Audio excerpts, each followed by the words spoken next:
Hello, everyone. Consider this a sampler or sort of a trailer of Michaela Gonzalez's lecture, which is in fact 2 hours and a half long. It's a fantastic lecture regarding female archetypes in Diego Rivera's Pan American Unity mural. I advised Michaela in 2020 to create and organically figure out what type of theme she wanted to approach. And she dug into a vein deeply and deeply to research it. Michaela was also part of the City College Diego Rivera Mural Docent program under the auspice of Nicole Hest, who's directing it. So we were very lucky to have Michaela create this lecture. Other students in the past have done so. The idea is to have a master student. What I mean by master, a student who really masters a topic or a type of skill to share with other students. And the idea is for a student to be propelled forward in her academic adventure, if you will, and inspire other students to also do so. I hope that you will enjoy this snippet, but remember, this is part of a much broader, much more complex, and super interesting lecture. Enjoy.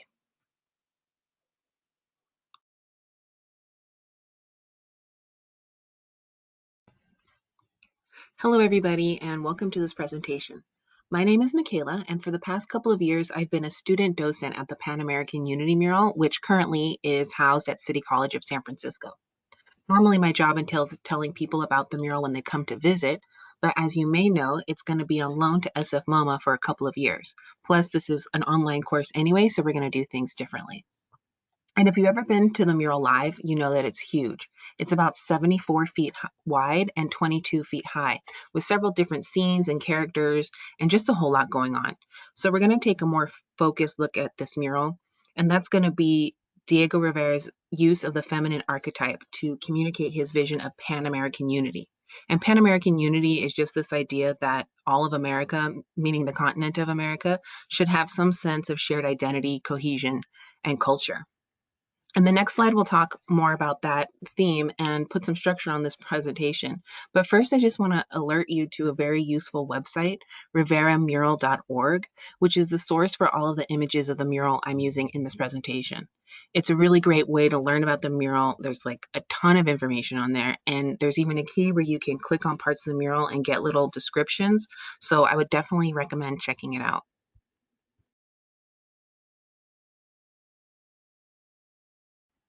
We're going to look at certain characters and images within the mural, but try and cover the breadth of the whole thing.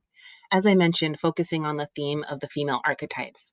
Specifically, we'll focus on the central and most important image, which is that of the great Mexica goddess Coatlicue. We'll also look at the modern American girl trope of the early 20th century and compare it to a reimagining of the Mexican mestiza/indigenous woman of the same era.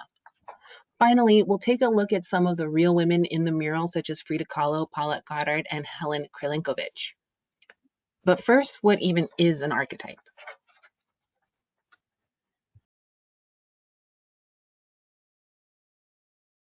The sculpture we met in the last slide is the largest, most intact, and well-known representation of Coatlicue. And it's the inspiration for the left side of Rivera's interpretation, though there have been some changes, such as the raised hand. The right side veers totally off the original, and is based off of an earlier work by Rivera. In 1932, he traveled to Detroit to do a series of murals for the Detroit Institute of Arts, which naturally were heavily influenced by the local auto industry. He painted this motor stamping machine and immediately remarked how the silhouette reminded him of Coatlicue's. He called it the serpent-fanged machine. So when he comes to San Francisco about 8 years later, this image had already been ruminating in his mind for some time. The sculpture on the left is a 9-foot, 3-ton basalt piece found in Mexico City right around the time of Mexican independence. And it has an interesting story just as an object all by itself. And in the next slide, we'll unpack the symbolism of this particular sculpture.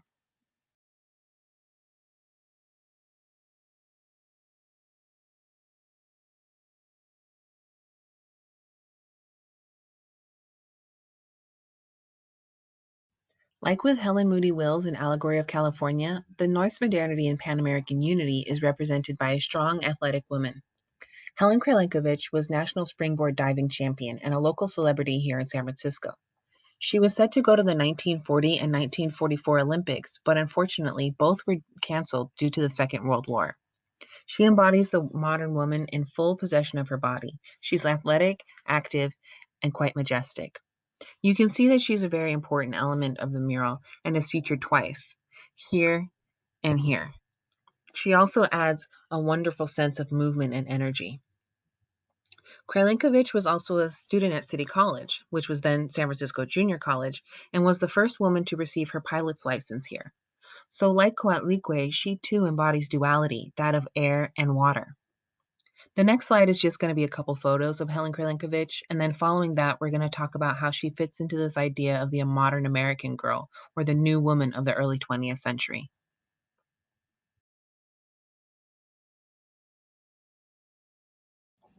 In the mural, Kahlo stands as a real person, but also as a character.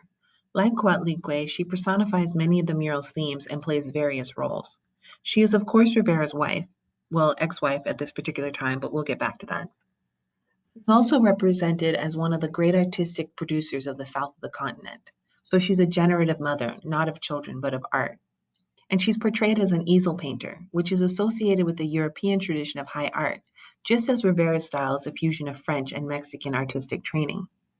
Also, Frida is a mestiza herself, as she had a Mexican mother and a Hungarian-born father, thereby an example of this cultural mixing that Rivera is promoting in Pan-American unity. And as we've been discussing, she's also an icon of the new post-revolutionary Mexico, which is the Tehuana. And in this final row, she is juxtaposed with architect Timothy Pfluger in his suit and tie, the costume of the powerful American male, which contrasts sharply with Frida's dress. Yet the resonant theme of this mural was precisely to blend these two disparate parts, indigenous Mexico and Yankee US, into a stronger Pan-American whole. Rivera has used the same juxtaposition in a much earlier fresco in Mexico, though the message of that mural was quite different.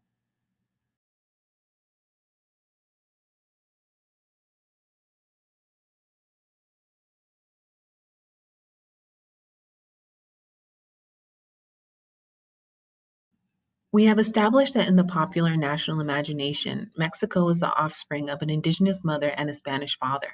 But in the United States, there is no such mixing, mestizaje, only wholesale rejection and decimation of the Native American populations by people originating in Europe. Rivera alludes to this fractured relationship with the native persons toiling slave-like at the wheel here, and with the caricature of the cigar store Indian. What's more, the destruction of man in panel 5 is accompanied with the destruction of the land, with the cavernous scars of the Shasta Dam and the chopping down of the great redwoods.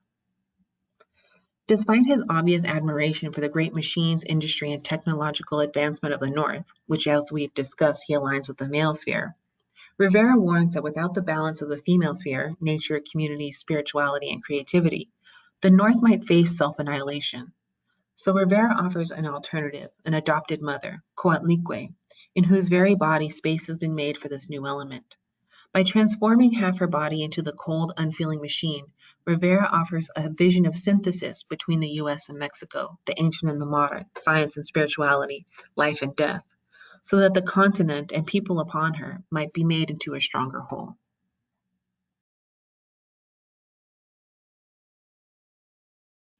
And with that, we've at least touched on all the panels by looking deeply into the female archetypes. To do justice to this mural is a huge feat. As you can tell, it's an enormous complex piece, and there's so much more to learn. My approach was to take one theme and expand on it, but you could do that with any number of topics. You could look at the Masonic imagery in it, just the composition of the piece, politics, history, anything really. So I hope I've piqued your interest.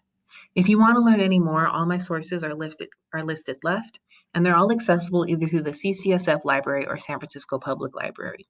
And if you haven't seen the mural in person, then definitely do so. Try to see it either at SF MoMA or when it's back on campus, because there's really no comparison. And maybe even consider joining the docent program. It's a really great program, and I've learned a lot from it. Special thanks to Professor Touze for guiding me through this project.